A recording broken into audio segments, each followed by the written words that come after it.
Is this your first podcast? I've done many podcasts. Okay. I've never done like a live podcast. I know that Like in person. Yeah. Okay. Yeah, and in person. I was know like, this isn't live. Or not live, but yeah, in person Yeah. recorded podcasts, which are really cool. Oh, well, I'm so excited to have you. Trend, yeah. Well, hello and welcome, everyone. Today I have a really special guest. Oh, before I begin, my name is Karishma. I'm your host for Unscripted with KP. I always forget my intro every single time. Thank you so much for tuning in. Let's get right into it. Cassandra Shankman, welcome to Unscripted. Hi, thanks for having me. Thank you so much for being here. Your schedule is insane. Yes. But tell us and people who don't know you what you do and why you're in Austin. Yeah. Well, thanks for having me. Of course. I am mostly known as a DJ Cassandra, but I am also a composer, an educator, an advocate, a producer, an all-around creative, for so many different fields. And I love that. We love a queen that can do everything. Yeah. And You that have is to for in this sure economy. you. Yeah. You said it in this economy. That's so... Well, what's the story behind how you became DJ Cassandra? Yeah.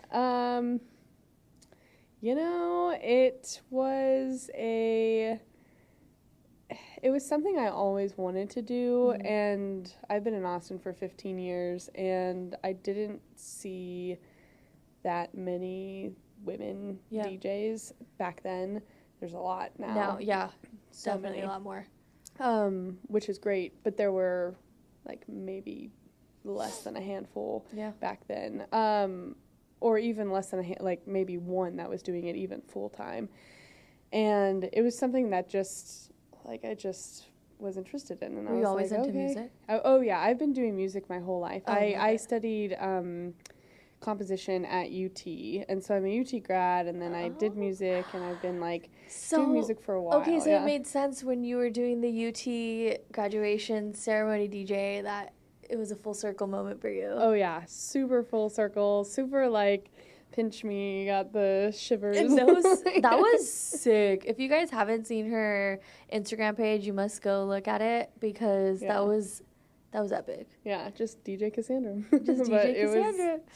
Oh my gosh, such an unreal moment and the most full circle moments. Yeah. I'm sure you've had so many full circle moments, but it was just it was the full circle moment, the pinnacle. Yeah. And it was unreal. And yeah, when I graduated, I knew I wanted to do music. So I really wanted to be a film composer. So I worked in that world for a long time, and then worked in tech, to make money, ends meet.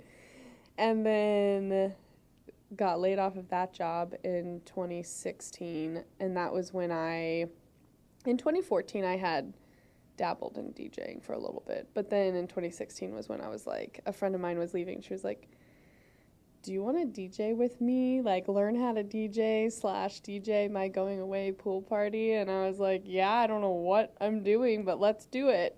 And literally the rest is history, because it was That was the first time you ever DJ'd. 2014 was the first time I DJ'd, but in front of an audience that was longer than a 8-minute set, for just practicing. That was the longest. That was a 4-hour party. And how did it go? It was amazing. I was like, this is what I meant to do. Oh my God. So that's the moment where you were like, okay, I'm doing this full time. Well, I'm going to do it. I didn't know if I was going to do it full time, which was crazy that it became a full-time job. But yeah, that was insane. That's amazing. Yeah. Well, you said that during that time there weren't a lot of women. So was that hard when you were first starting out? Yeah. It wasn't, because I being in music, it's always been very male dominated, and so that it wasn't a new thing to me, especially in composition. Yeah. I think everything, it's been amazing how much it's changed, but it's always been a lot of men. So it's it really wasn't that scary, I think. What was scary was not having the right cables and being like, I don't know what I'm doing, but then just making the mistakes, showing up early enough so that if I made the mistake, I have time to go in traffic, to go all the way, get a new cable, a new speaker, whatever I needed, like, Has that to happened rent. to you before? Oh my God. It happened so much when I was first starting. Well, I feel like that's common for anyone starting out, and that's why I love that you're sharing that, because I think people think it's just perfect when you first start out anything new. Oh my gosh. There's so much failure to it as well, but you got to keep trying. You have to fail. Yeah. Like, if it's perfect, then you really are doing something wrong. Like, it should not be perfect. And it shouldn't be perfect for many years. Yeah. Like, the people who have instant success, having a longevity career will not be a thing. Like, I just really believe that. Honestly, I agree with that one, too. The ones who, like, have long careers, if the one, you know, you look at Willie Nelson, you look at Taylor Swift, you know, like, you look at all these people who have been in the scene for a long time. I mean, they're on, you know, Charlie XCX, you know. They have had these slump periods. They've had these periods where they weren't popular. They've had these periods where they've failed, you know, in somebody's book, and then they make it again or whatever. And, like, people, you know, I got a lot of comments, so many lately, that were like, wow, you know, you're really having such a successful year. You've really made it. And it's like, I've been doing it. Yeah. 15 years. 10 years for DJing, but 15 years for 30 years for music, actually. And, like, you know, it's like I've been doing it. And so the 1 year success is actually like 10 years that brought me to here. But also, I met you like 3 years ago, 4 years ago, and you were doing like Coachella sets. You were doing ACL sets. So I thought you were already successful when I met you. So that's what's crazy. Yeah, I even thought I was successful in 2019. Yeah. I thought I was successful in 2018. You know, but I thought you were doing great. But I mean, this year, of course, it spiked. But I feel like you've been putting in work for. I mean, I just met you 4 or 5 years ago, I think. Yeah. But you've been putting in work before that, so. Yeah, and it's cool, and I think it's fun to be part of so many different aspects and places in the city, like different venues, different, I mean, I'm not just nightclubs, I'm not just wellness, I'm not just, like, it's everything, and I think that's made me a really well-rounded DJ, but also more than that, that's also why I, like, wanted to DJ, was to share all the different kinds of music that's out there. And I love that. Like, everything. There's so much good music. I know. And you're so good at it.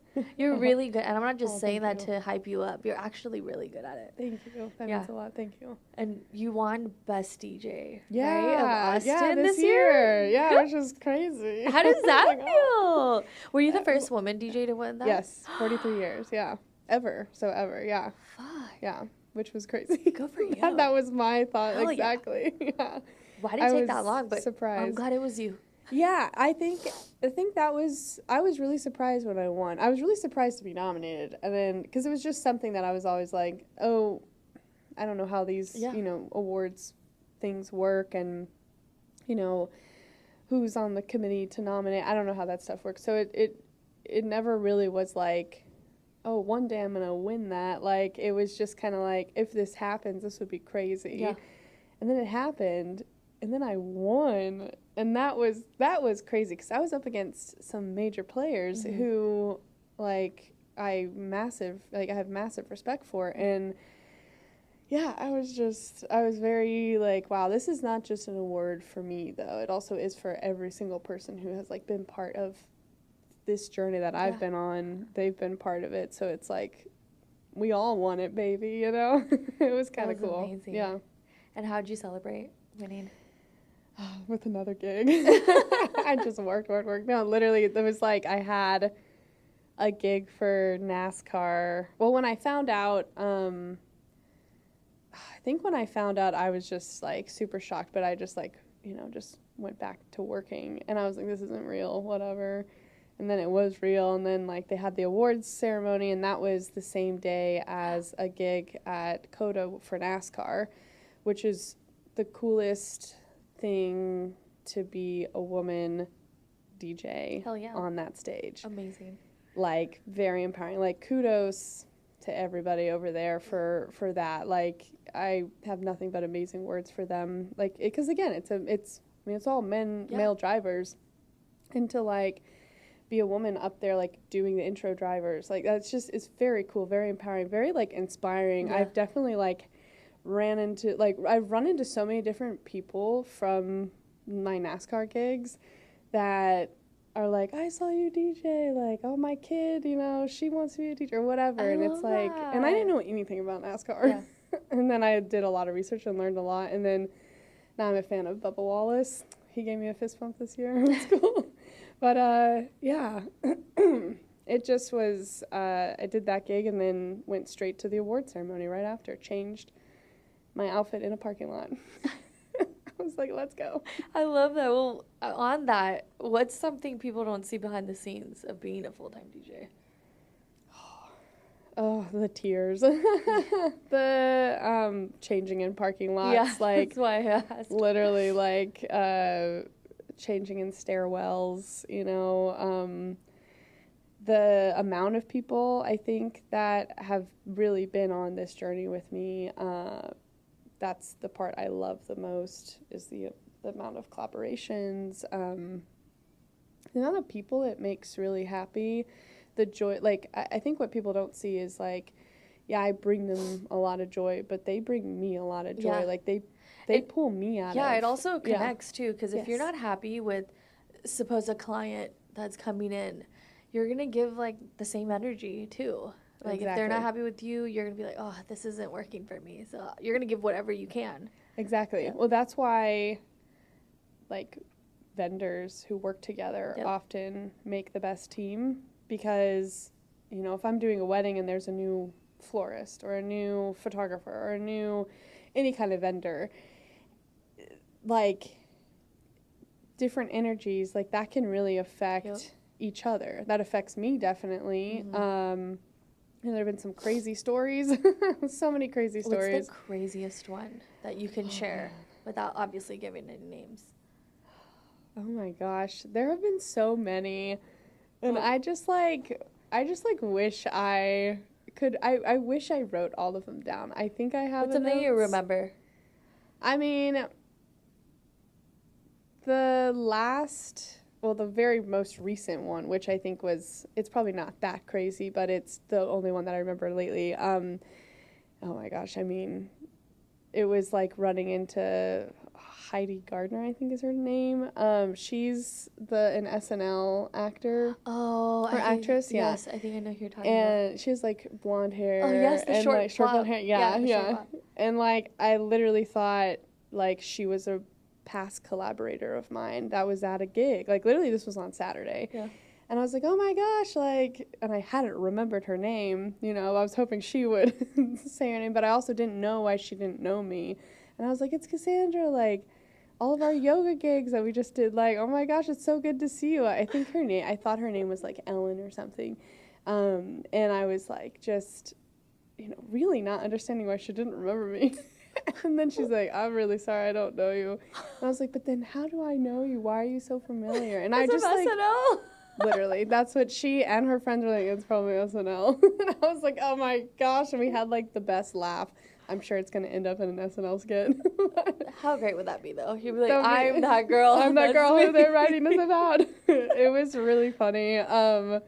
But that's not crazy, but it is like, moment, it's just fun moments. There's so many of those. I mean, crazy is like, you know, like rain, you know, just, I guess, like all of the craziness that happens behind the scenes of like all the admin, all of the production, like, you know, it could rain and you have all your stuff set up and then rain starts falling all over your gear and they would damage it, right? Yep, and that happens and that happened and what did you do? Cool. You have a backup. That's literally why I have like backup gear controllers now with me, because you never know like what could literally happen. But it's like really costly, to like replace everything. Oh my gosh, it's so expensive. Yeah. So if that happens, you know what? You should just start carrying umbrellas. Yeah. Yep. And a little tent too. Yep. Like, this is my mini tent. Yep. Well, this was a tent that dumped water, that was covering everything, and then I guess a wind gust blew. And it dumped and on it you? Dumped water not on me. I wish it would have dumped on me. It dumped on all the gear, and I was like, no. But yeah, that's also the same thing with the summer. I could care less about my health and my equipment. Equipment costs a lot of money. I'm like, I just want that to be cooled down. But me, I could be dying of a heat stroke, which I literally have had 3 heat strokes. That's also craziness. Like, girl, you need to take care of yourself. I know, but DJs, we do that. Like, you ask any DJ and the crazy stuff we go through for one gig that's outdoors, you know, in the summertime, that's, you know, $300. And you're like, for 4 hours, and you're like, cool. Like, and it's so much work because it's not 4 hours. It's actually like 8 hours. Yeah, because you're going into late hours of the night and you didn't expect.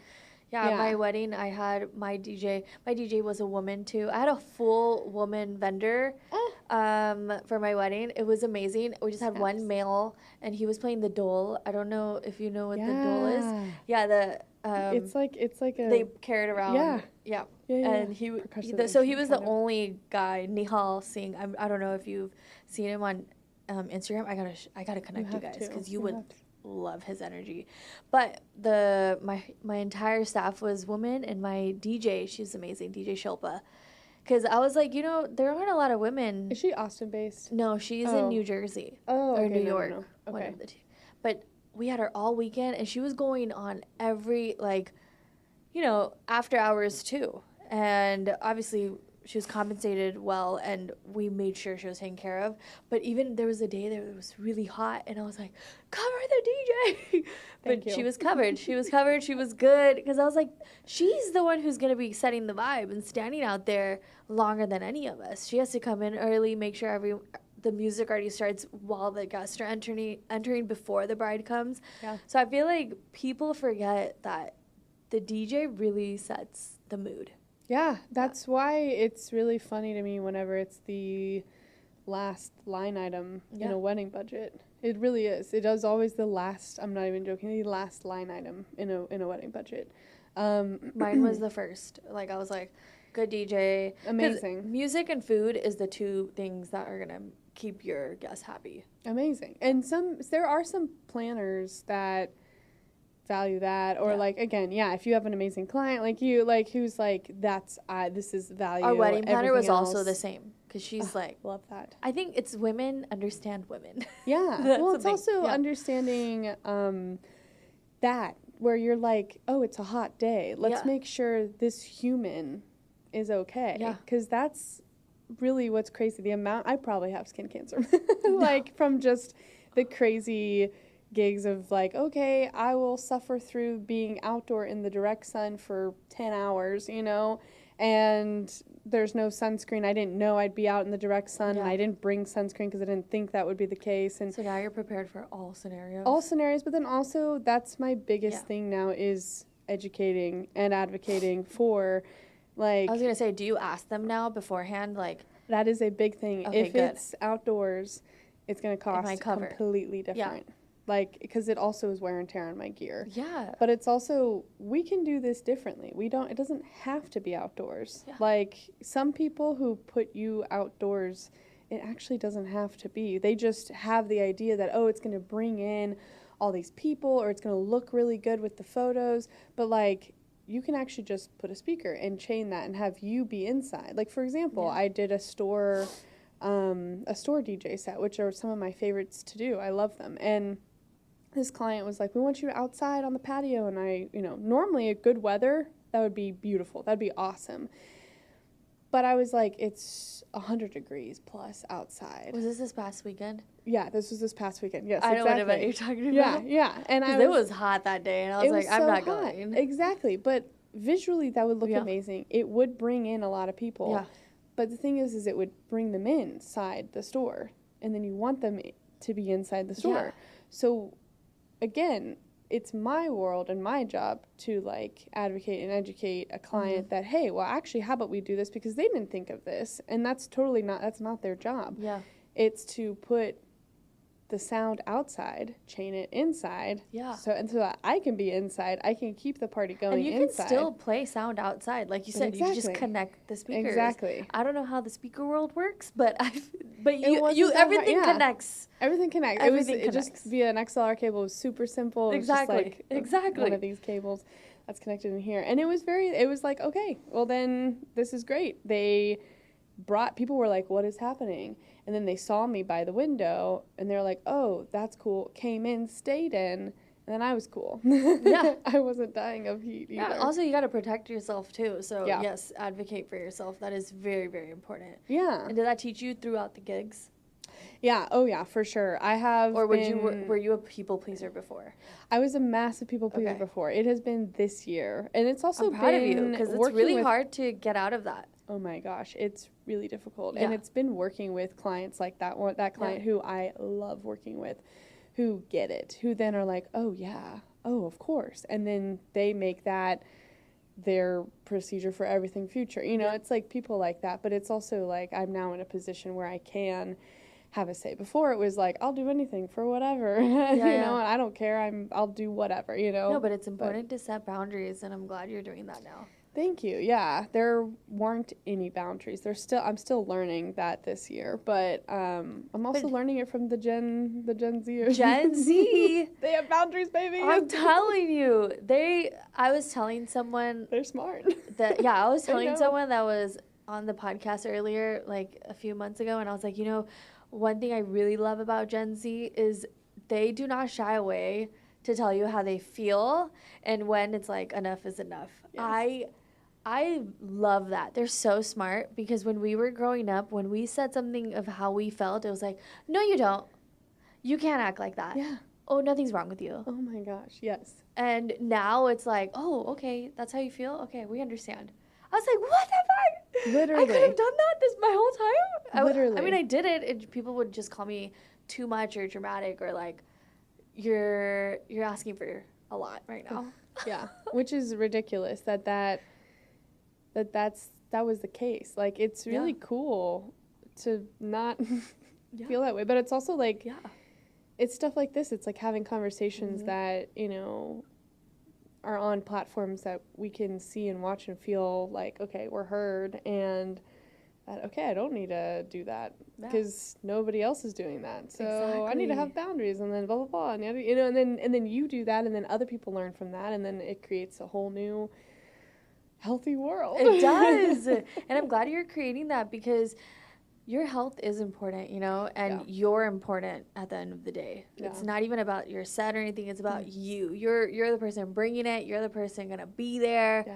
So you got to take care of yourself. Yeah. And I feel like that's important in every field. So I'm glad you talked about it because I feel like not a lot of DJs probably share this part. They don't. Oh my gosh, they don't. And they do it.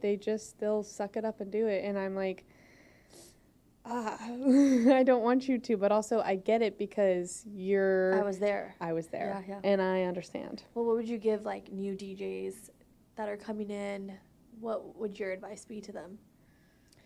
New DJs, I would say practice. Yeah. Because I will say a lot of DJs don't practice, or they're using like, you can go on Spotify, and Spotify can recommend this next song and this next song and this next song. I'd say crate dig. Like, listen, learn, go out and support a lot of other DJs too and artists.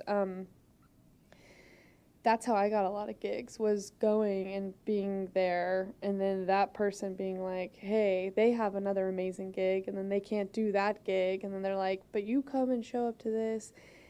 And then they booked me, you know, and that's what I do now too. Like I'm very grateful to have a lot of gigs, and then I can't take a lot of them.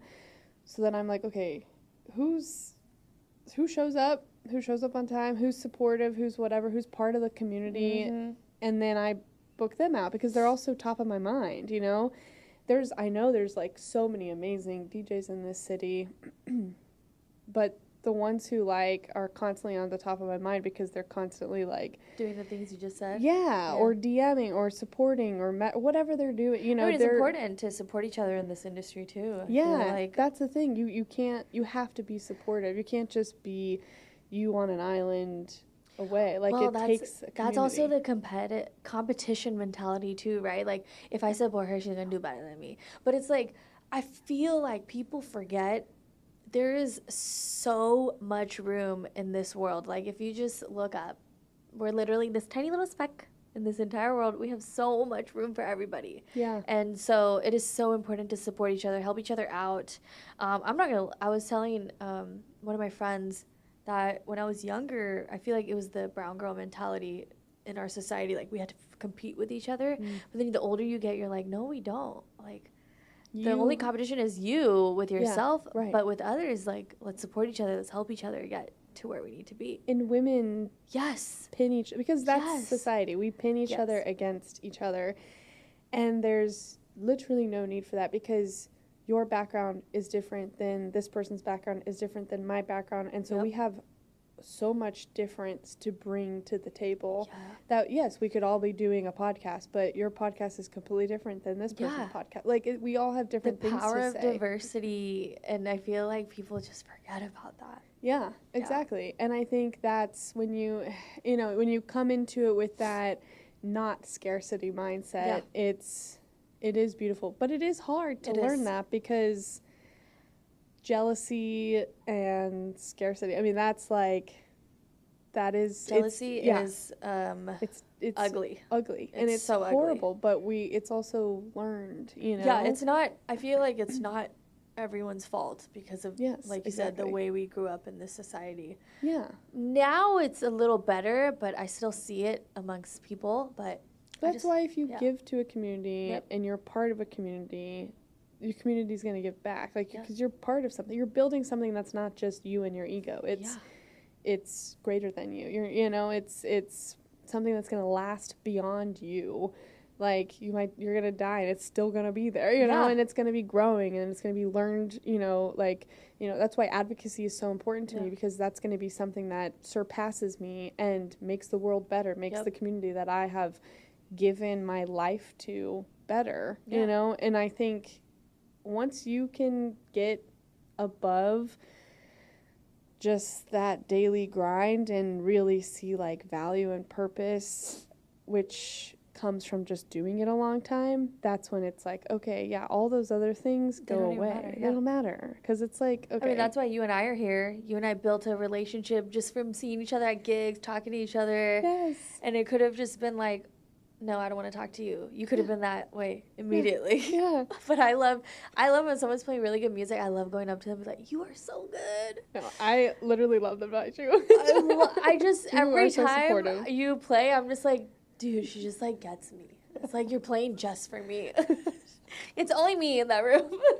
You're like, thank you so much. It's literally me. It's literally me. No, it's so important, though. That's why you have a community, because you stay connected with people in the room as well. And I think that's so beautiful about you, that it's very rare. Thank you. With a lot of people. Thank you. But it also is like, that's what I'm talking about, is like, it's exactly what you said. Like, our relationship is because you, like, interacted with me and I interacted with you, but it's because you also were, like, so warm and welcoming as well. And I think that's, in today's world where we're, like, on our phones all the time, like, that can be really hard, because it's easy to connect online but not in person. But that is, like, the biggest thing, is to say hi, because we're still humans, exactly. And it means the world. When that happens, I will remember you for forever. And literally I do, because it's like, oh my gosh, she's so nice. Like, that literally is a gem that I take with me, because I could have had a bad day. I could have been outside for a gig and it's super hard and terrible and everybody's having a wonderful time indoors, drinking, eating, pizza, whatever they're doing, having a good time. But, like, you're still a human, like, doing a really good job. Yeah. So if someone comes up and says that, that's like, it means so much. So yeah. Well, that's my goal. I always say this, like, to compliment. If you feel like someone is beautiful or someone doing a good job, just tell them. And that's something I've had to learn over the years. And also it makes you confident as a person as well. And it helps others. So compliment people. It's literally the smallest things will make someone's day, and you'll just turn them around. Like, that's my biggest thing. That is. And the thing is like, that affects them, then they affect somebody. And it's literally this trickle effect that is bigger than you. Yep. And you might have done one little thing, like, say, oh my gosh, I love your outfit. Like, you look so cute today. Oh, thank you, you too. and then it's like, oh my gosh, I had a terrible day, and that just made my day. But someone said my outfit was cute. Exactly. Then you're going to go and treat the next person you see with kindness and a little bit less heaviness, because, something might have been bothering you, but now I feel better. I feel confident, and then they'll go do the same thing. And it's just, and that's the world. That's the world. This world is a heavy, heavy place. Let's spread a little bit of kindness, and I feel like it would just be a little better. Yeah. Well, what are some misconceptions people have about being a DJ, especially a woman in the industry? Love that question. I'm so happy. I feel like, we're all ditzy, like, it's... Really? Yeah, literally, like, we don't know... I have such a different perception of women DJ. Like, I think they're just so badass. Oh, I think they're so badass. However, that is not... I can't tell you more crazy stories. How many times I have gone to a gig and, like, I dress a certain way now for gigs. I kind of dress... Well, now I'm trying to become more flirty, but, like, and feminine. But before it was very androgynous because I didn't want to be taken... I didn't want to be just seen as, like, a sex symbol, if that makes sense. Yeah. And, she doesn't actually, like, care about what she's doing because she's wearing a halter top or whatever, whatever. And she doesn't know actually, like, how to connect anything. I can't tell you how even recently has happened at clubs where it's like, oh, no. I know what I'm doing. I know how to unconnect things and connect stuff. I know, like, how to connect a trumpet player. This happened to you recently? This happens all the time. That's so annoying. All the time. I bet you men don't get treated that way. No, and this is always men who treat me that way. I've never had that with another woman. Yeah, I'd be like, do your thing, girl. I don't know anything where it connects. Yeah, but it's really, it's bizarre. That's like, they see me, but they won't treat, my male counterpart that way. I just did a wedding gig last year, and I will never forget this, and it was a vendor who, it was me, and now I have a sound tech, and he's amazing, but he did not even look at my eyes. He didn't even talk to me. He talked to my sound tech. But I'm the one who knows what I'm talking about and also, like, making the decisions. Yeah. And he just glided and glanced right over me and looked at my sound tech. And I was like, I literally said, like, eyes over here because I'm the one who's making the decisions. And then what did he say when you said that? Oh, we had a really wild argument. And it was very unprofessional on his end. He's definitely somebody I don't ever want to work with again. But, he also was treating a lot of it was all female team except for his team. And he was treating everybody that way. So I hate when men do that. Yeah, it was really weird. Men who do that. Yeah, and it was very unprofessional. And it was like, hey, I'm the one you're dealing with. And he was like, oh, okay, well, like, I'm still not gonna acknowledge. Essentially, do you know what you're talking about? Ugh. Like, almost word for word, do you know what you're talking about? And it's like, yes, I do. Up. I literally know what I'm talking. I used to do all this before I was able to afford a sound tech. And even some gigs don't allow me to afford a sound tech, and I still want to do them. So I still have to set up my own stuff. I just did that this past weekend. I literally did this on my own. I do it on my own. I know how to do it. Like, why do they always try to gaslight you and make you feel like a little kid, like you don't know what you're doing? Because visually, because culturally. Because I don't think you look like you don't know what you're doing. Right. That's why I try to come in with, a bigger personality, and I've noticed too, like, I know it's unhealthy, but this is a crazy thing, but like when I first started DJing, I was very fit, and I was in the fitness world as well. Like, that's how I started. I was DJing all fitness events, and I was also, like, very fit as well and cared about, my appearance. But, like, the more weight I gained as, like, my life continued through, just kind of wild you know, just having a wild life and not having a schedule and not really caring about my health. Putting that to the wayside as I grew a business and everything. I was treated completely differently. Really? Like, I was treated as, like, by women as well as not, okay, we don't have to worry about her. Like, literally, like, if someone's man would be talking to me at a set, a girl would do a double take and then be like, okay, it's okay, we don't have to worry. I'm not even joking. Crazy things like that I see all the time. And then also, like, okay, the more space I take up physically, like, as I gained a lot of weight, it was like, okay, we do take her more seriously. What? I'm not even joking. It's like the bigger glasses I would wear. There's actually, I think there's like literature on this about like, the more space you take up as a woman, the more you're going to be taken seriously. Yeah. And so, because there was like a friend of mine who's like an amazing businesswoman, and she started wearing like massive glasses and like wearing like big shoulder pad, like, you know, suits, because she's a tiny woman. And she was like, oh yeah, like there's this article about how you need to physically just take up more space and you'll be taken up more seriously. Shut up. I didn't know that. Yeah.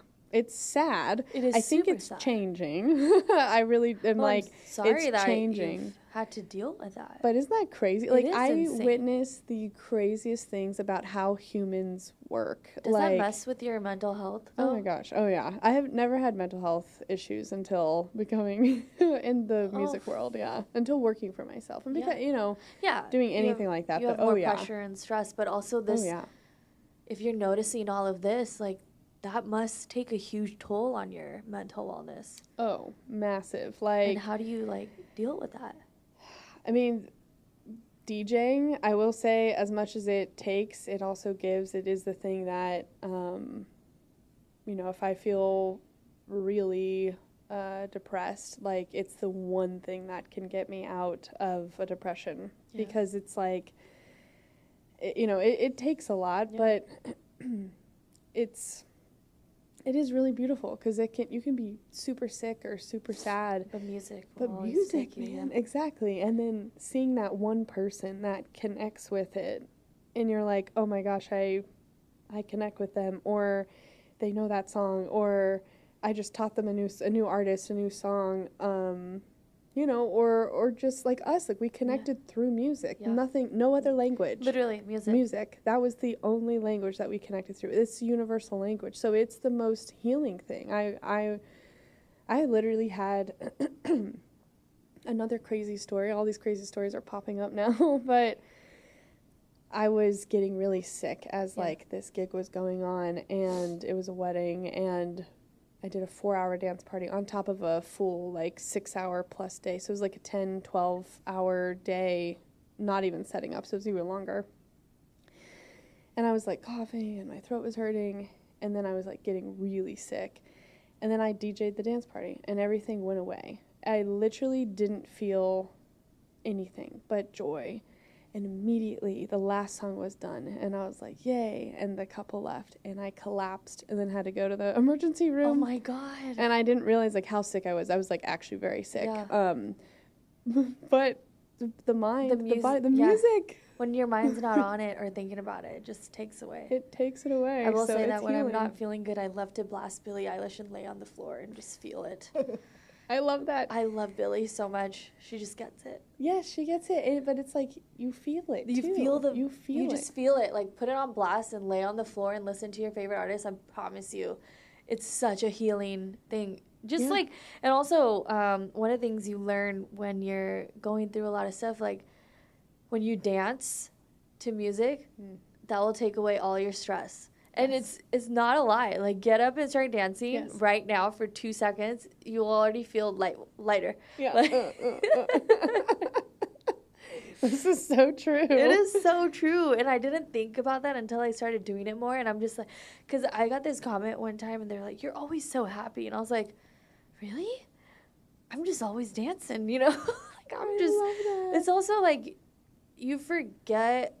I know that there's bad things that happen to me and in my day, but I try not to stress on that.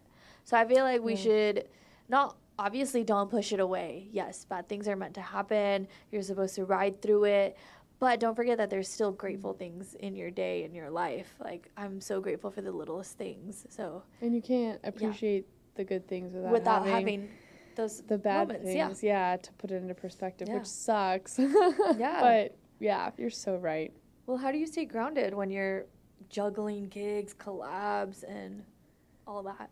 Yeah, I physically take my shoes off and touch the ground. Yeah, like I you literally must. do That's that, a try to good- do that. Yeah, that's a good meditation practice too. I heard.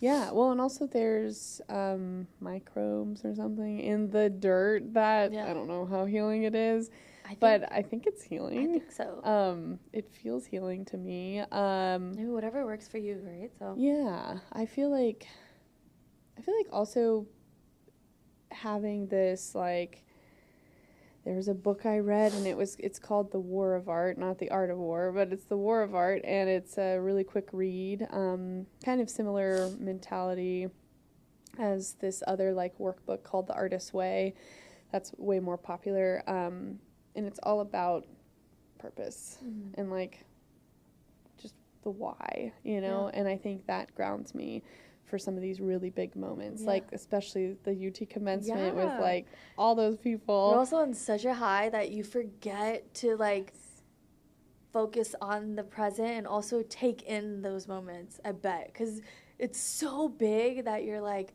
this can't be real, so you're like, I don't want to think about it. And then you have to force yourself, because that's a huge moment you did. It was epic. Huge. Like, seeing it from a screen, but I'm like imagining myself there. Like, you're in the middle and you just see all the grads. You're like, no, it's so insane. It was crazy. It literally was like you're literally like glowing right now. You're just like, I was trying to like live in that moment. It went by so quickly. It was like DJing ACL Fest and Sips and Sounds and all these amazing moments, and they go by so quickly, and there's the most anxiety, so much anxiety derives from them too. But then like when you're up there, everything just like, I knew it's meant to be, when like those are the moments where I'm on stage or I'm in front of 100,000 people or whatever, and I feel nothing but pure joy and happiness, and like, this is what I'm meant to be doing. I bet you that's where you're like, this is it. This is it, yeah. This is my why. This is exactly. This is to share all of that with all these people who have worked so hard, all those graduates who have worked their butts off, you know, and like see them celebrating and you're dancing. Like, I was there too once. Yeah, exactly. Like, let's go. Like, and again, through music, like through the power of music. So yeah, I feel like a friend of mine is like, you have to journal, and so I think that whenever I do journal, that helps ground me too. Yeah. But because you really have to focus on those present moments to make you realize, like, holy shit, my life is pretty cool. Yeah. You had a big month though. You were in Lake Como, then the next week you're at UT. Like, I could not keep up with you. Gosh, I was like, wait, where is she? That was crazy. It was 48 hours. I had a gig. It ended at midnight. Immediately another gig at 4:30 in Austin the next day. You're on Saturday. crazy. Yeah, it was crazy. Why do you do that to yourself? That is something I do. Everybody asks as well, like, why? And I asked myself why, but I was like, it's also a challenge, but luckily nothing went wrong. Okay. Like with the flights. That's what's crazy. That's is what like, we love, that could have. That's what we that love. could have really ruined everything. And I would not be here to tell the tale. Like, yeah, that was insane. Well, let's do a little rapid fire. Just a few questions to end the little podcast. Love it. Favorite city you've played in? Austin. Really? Austin's my favorite Even from city. Lake Como, you're gonna say Austin? That's crazy. Austin is just a different energy, but yeah. Your dream collab? I think doing something with Sabrina Carpenter would be so fun. And I was so cool. this close this year to doing something. Yeah. Wait, she's coming to ACL? Oh. Right, she is. So you can try again? Well, this was something else, but I could try again. You're right. You're right. This was her like big tour that she had wrapped. Please try again, and please send me an invite. Oh my gosh. Yes. She's coming. She's coming to ACL, so I think she's in 2 weekends, so yeah. Oh my gosh. You should try. Okay, her or Jacob Collier, I'd say. Both of them are my Yeah, okay, that's crazy. Preset hype song. Oh my gosh. Honestly, it's like usually really sad, really music, like emotional feeling music. I'm not even joking. Yeah, because you're trying to get your emotions, you know, riled up. Yeah, I'd say like Lane 8. He's like this. There's a song called I Grapevine. know who that is. Yes. Oh my gosh. Like anything by him. He's like this melodic, progressive, like Didn't house. he do a collab with Billy in one song? Maybe. Did he? I mean, or it I'm would thinking be of the very wrong song or wrong person. It would be very. That would make sense. I don't know if he did. If he did, that would be crazy. I'm not sure. I have to check. I need to see this. No, he's like, it's, anything that's like. So sad music is your vice. Sad music is my vice. Even Party for You, Charlie XCX. I mean, I'm like, I like feel something that I can feel and like cry to. And then I'm in a very happy marriage. But I love listening to Adele like my heart's been broken. Like all break. My husband's like, "Why are you okay?" I'm like, "Yeah, I just want to feel sad, but I don't even know why." It's okay though. It's like it preps you for all the emotions. Yes, yeah. It's such a good feeling. Yeah. No, that's literally my hype music is sad music. And that just you know what? I get it. To give it my all later. I don't know. I don't know why it's weird. Well, one of my best friends, she works out to sad music. Like, have you heard that song of Party Next Door when he goes like, "I just want to die"? Oh, yeah. She like works out to that. And I was like, "Are you okay?" Honestly, I get it. And she's like, "I'm not sad. It just fuels me." I was like, I don't know about that one. Like, I don't get it. I'll try it. I love that so much. I love that. So you're not the only one. This makes me feel very validated that I'm not crazy. You're like, hype song. I'm like, it's not hype. Well, it's sad song. It's sad song, yeah. One thing you'd never leave home without before a gig. I mean, my laptop. Yeah, my for sure. My USB sticks that carries all my music for my laptop. But I mean, my laptop. Yeah. Most underrated artists on your playlist right now? Ooh, I would say like. I think it's really like Jacob Collier. Honestly, I'll go back to him. Like he's somebody that a lot of people, but also not a lot of people know who he is. Yeah, I have no idea, so I'm gonna have to listen. You have to listen. He's amazing. Like the way he sees music and hears it, and it's just so colorful and so thick, and it's just, it like literally fills me up. And he's done some cool collaborations with Lizzie McAlpine. So if you know her, she's also sad music girly, and but the way he's added to all of that, it's just amazing. And he's just my favorite artist through and through, like for everything that he does and everything that he's done. So he's this big, small artist that a lot of people don't know and know. And when I throw him into a set and people who do know him hear him, I need to hear it. They're like, "What? How did you do?" Like it's just literally after this, I'm gonna make you send me some songs. Oh my gosh, I will. Yeah, 100%. I love music so much. Like the way I don't know if it's. I know there's a lot of people who feel this way, but like when I'm at a concert, I always cry, always. And I don't know what. There's like this psychological term to it, but I don't know what it is. But every time I get so overwhelmed, I cry because I feel it so hard. And then my husband's like, "Are you good?" I was like, "You don't understand. This is so beautiful." And I just started crying. Well, it's also you're physically feeling it. That's why concerts are amazing. Because I love concerts. The energy, the sound system, the lights, it's taking the music that you hear every day and putting it like to a 1,000th degree, you know? You like feel the vibrations. Yeah. I went to a Charlie XCX concert just a few weeks ago. And that was it was a last minute thing with Dove. I was like, "Wait, what? This is fucking crazy. I can't believe I got to do this." But I didn't really the brand? Yeah. I didn't really know if I didn't really know her. So I went. I only knew the Apple song. What? I know. Oh my gosh. And then I learned more about her. You know all of her music because she's been around for so long. Yeah, and also because she did a collab with Iggy as well. Oh yeah. And I was like, wait, she's been around a long time. Yeah. And so I went and I just hear everyone screaming and I was just like, oh my God. I got emotional. I was like, what is wrong with me? It's just so beautiful. No, there's nothing wrong. Like it's because you're witnessing the power of her, and she was just one person on stage. That was she didn't have anybody. It was just like Adele. Yeah. Every time I hear Adele, I love her, if you can love tell. I you. just love Adele so much. This is good to know. Anytime I see another gig, I'm gonna have like an epic Adele remix. Adele and Rihanna, please. Great, love it. Oh, Got it. I love Got them. you. Got you. You see me walking, Riri? Yeah. Shut up. Backspin goes straight up. Yeah, I'll try to do the splits too. Might get stuck, but. Let's go. No, but yeah, Ah. I love concerts.